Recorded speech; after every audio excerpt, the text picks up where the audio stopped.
राजस्थान के रेगिस्तान में एक बहुत पुराना किला है, भानगढ़ का किला।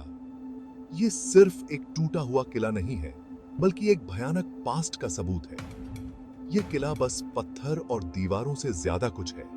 ये तो डर का मंदिर है, जहां त्रासदी और भूतिया घटनाओं की गूंज सुनाई देती है। यहाँ के लोग और विजिटर्स दोनों ही भयानक घटनाओं के किस्से सुनाते हैं।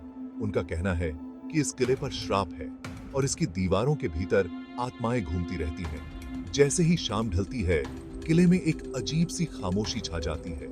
हवा में एक अजीब सी एनर्जी महसूस होती है। यही अजीब सी टेंशन मुझे, एक पैरानॉर्मल इन्वेस्टिगेटर को, भानगढ़ खींच लाती है।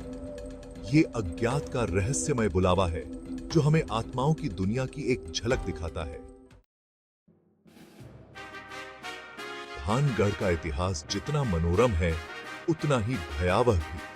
17वीं शताब्दी में बना यह किला कभी एक समृद्ध शहर हुआ करता था। कछवाहा राजपूतों द्वारा शासित यह किला भव्यता और वैभव का प्रतीक था। बाजार व्यापारियों से भरे रहते थे। मंदिरों में पूजा अर्चना की गूंज होती थी। बच्चों की हंसी गूंजती रहती थी। लेकिन यह समृद्धि अत्यंत अल्पकालिक थी। ऐतिहासिक दस्तावेजों के अनुसार इस किले का निर्माण राजा भगवंत दास की देखरेख में हुआ था। उन्होंने यह निर्माण अपने छोटे बेटे माधो सिंह को समर्पित किया था। कुछ समय के लिए भानगढ़ काफी फला फूला। फिर भी समय से पहले टूटे हुए फूल की तरह इसकी सुंदरता मुरझाने के लिए ही बनी थी। भानगढ़ से जुड़ी सबसे प्रचलित कहानी एक शक्तिशाली तांत्रिक सिंघिया की है। सुंदर राजकुमारी रत्नावती पर मोहित होकर उसने उसे अपना बनाने के लिए काला जादू का सहारा लिया। उसका मानना था कि उसकी औषधि और जादू राजकुमारी का दिल जीत सकते हैं, लेकिन राजकुमारी उसकी इस साजिश को भांप गई। सिंघिया का यह प्लान उल्टा पड़ गया। उसने पूरे शहर को शाप दे दिया। उसने ऐलान कर दिया कि भानगढ़ हमेशा के लिए अंधेरे में डूबा रहेगा और इसके सभी निवासी बेचैन आत्माएं बन जाएंगे। इसके फौरन बाद ही एक विनाशकारी घटना ने शहर को तबाह कर दिया। कुछ लोग कहते हैं कि यह किसी दुश्मन राज्य का हमला था, जबकि कुछ का मानना है कि यह सब उस तांत्रिक का बदला था।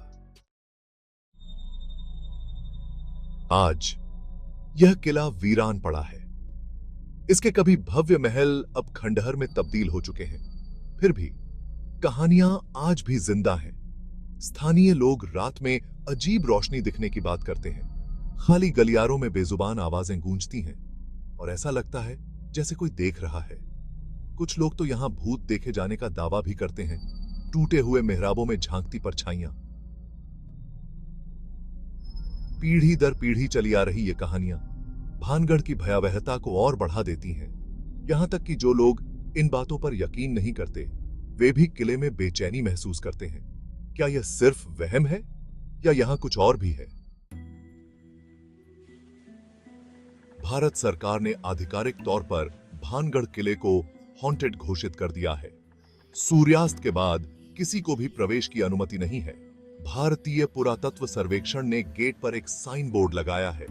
इस पर विजिटर्स को रात में प्रवेश न करने की चेतावनी दी गई है। इस आधिकारिक मान्यता ने किले के रहस्य को और भी बढ़ा दिया है। चेतावनियों के बावजूद रोमांच प्रेमी और पैरानॉर्मल एंथुसियास्ट्स भानगढ़ की ओर खींचे चले आते हैं। वे सबूत की तलाश में आते हैं, दूसरी दुनिया की एक झलक पाने की उम्मीद में। लेकिन कई लोग अस्पष्ट घटनाओं के किस्से लेकर लौटते हैं। वे डर, अचानक तापमान गिरने और किसी अदृश्य शक्ति द्वारा देखे जाने की भावना का अनुभव करते हैं। भानगढ़ का किला डर और अज्ञात के प्रति आकर्षण का एक भयानक उदाहरण है। कोई अलौकिक शक्ति में विश्वास करे या न करे, लेकिन त्रासदी और रहस्य का एक ऐसा वातावरण जरूर है जो इसकी टूटी दीवारों से चिपका हुआ है। यह एक ऐसी जगह है जहां इतिहास और किंवदंती आपस में गूंथे हुए हैं और विजिटर्स को इस अटपटी संभावना से जूझने के लिए मजबूर करते हैं कि कुछ कहानियां, चाहे कितनी भी भयानक क्यों न हो, सच हो सकती हैं। भानगढ़ किले की कहानियां एक भयानक याद दिलाती हैं। कुछ जगह अपने अतीत को कस के पकड़े रहती हैं। उनकी त्रासदियां सदियों बाद भी गूंजती रहती हैं और उनकी कहानियां हमें आज भी डराती हैं।